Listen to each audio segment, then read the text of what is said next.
A major event occurred in early October. Su Mingfeng, the eldest young master Su, the heir of the Nanping Bo family in the Ding capital, suddenly came down with a serious illness and had to recuperate at home. Ping Nanbo's heart ached for his favored son, so he and his Furin stayed at home to take care of the eldest young master Su, temporarily disregarding matters on the military horses. His Majesty bestowed some things to express his sympathy, before arranging a new official to take over the management matters. The people of Ding capital all sighed with regret over this turn of events. Eldest young master Su was a talented youth who had achieved a great merit shortly after becoming an official, but just when his future seemed limitless and his rise meteoric, he suddenly succumbed to this serious illness. Even if one was a talented genius, if 3 to 5 years passed before his return, there would no longer be a foothold for him in court. The commoners saw it as such,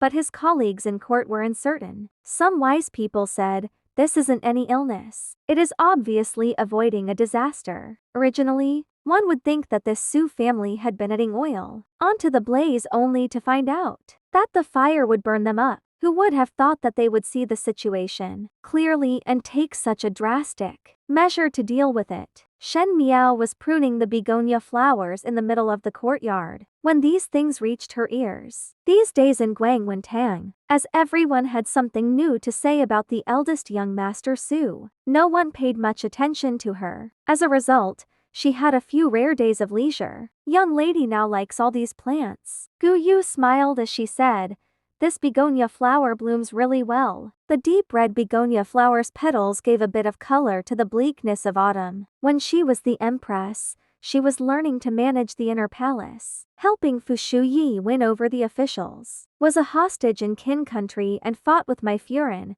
Most of the time, she was living in the midst of manipulations and quarrels. How would she have the mood to casually prune flowers? "Do you know why the begonia blossoms so brilliantly?" she asked. Even though Gu Yu did not understand why young lady would ask such a question, she still replied with a smile, "This is from the seeds that the steward bought from outside. It was said that they were expensive seeds." Furin also praised that this type of begonia looks particularly good in the autumn. Shen Miao gently shook her head. How would that be the reason? Just like the palace, the land of cold and gloom, even the flowers outside the cold palace were all exquisite. It was because under those flowers laid many bones. In this world, there would always be the darkest reasons for the brightest things. The Su family has realized this principle. What would they do now? She smiled slightly. In the residence of Ping Nanbo, the courtyard of eldest young master Su was so tightly guarded that other than the close servants and family, no one else could enter. One could only smell the heavy scent of medication as Master Su closed the doors to all guests and refused to see any outsiders. As the good friend of the Su heir, little Marquis Z naturally paid the sick person a visit. The Z family's carriage was parked outside the Su residence and the servants were moving the herbs down in great difficulty. These herbs were all placed in wooden boxes and it could be seen that the little Marquis had very good intentions towards his good friend. In the study, Su Mingfeng wore a green robe. Other than some weight loss,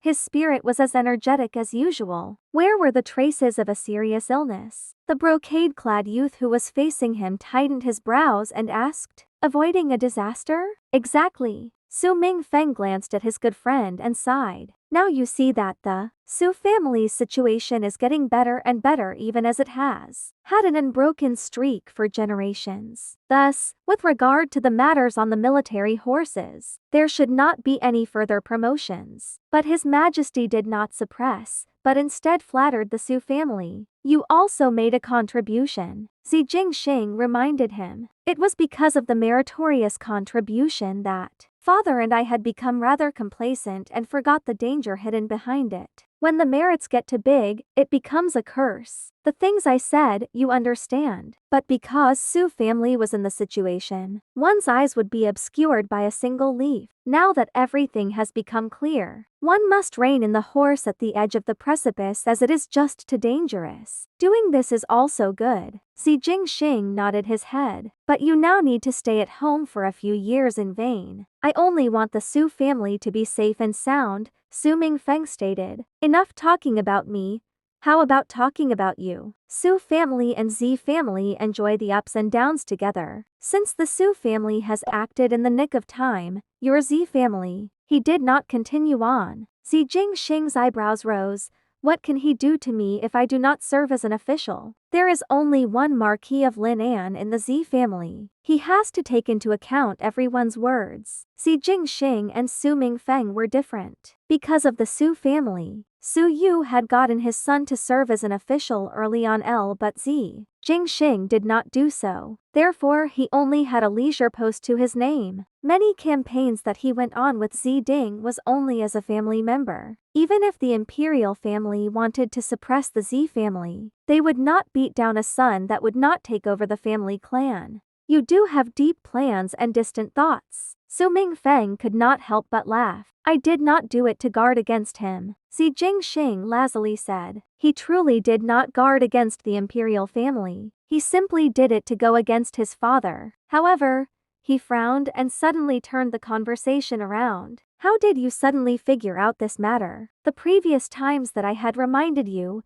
you did not take it to heart. Su Mingfeng bowed his head in shame. Emotions ran high and one became complacent. So how would one think that much? This time it was all thanks to my second younger brother. Your second younger brother? Zi Jingxing, who was leaning against the chair lazily, sat up straight as a look flashed in his eyes. That glutinous rice dumpling, that Su Minglang was a stupid dumpling and that was nothing strange. But how was he able to remind the Su family of these matters unless he had taken the wrong medicine? Su Mingfeng explained the ins and outs of everything before saying, if it wasn't second younger brother who acted without thinking, maybe we would have walked into a disaster? Acted without thinking? Zi Jingxing murmured to himself. Just at that time, a tender voice sounded, eldest brother, mother, let me bring you some snacks. Su Minglang was carrying a flower-shaped pastry as he walked in with his short little legs. He looked like a round, glutinous ball and his mouth was covered with a lot of crumbs. He had apparently been secretly eating a lot of it on the way over. These days, because of his inadvertent reminder, the Su family changed their tactics and even Master Su, who was most satisfied with him, for the first time felt that his son would be a powerful person, was intelligent and nimble, and that great intelligence may appear to be stupid. Su Furin also made a lot of food for him to eat and, in just a short few days,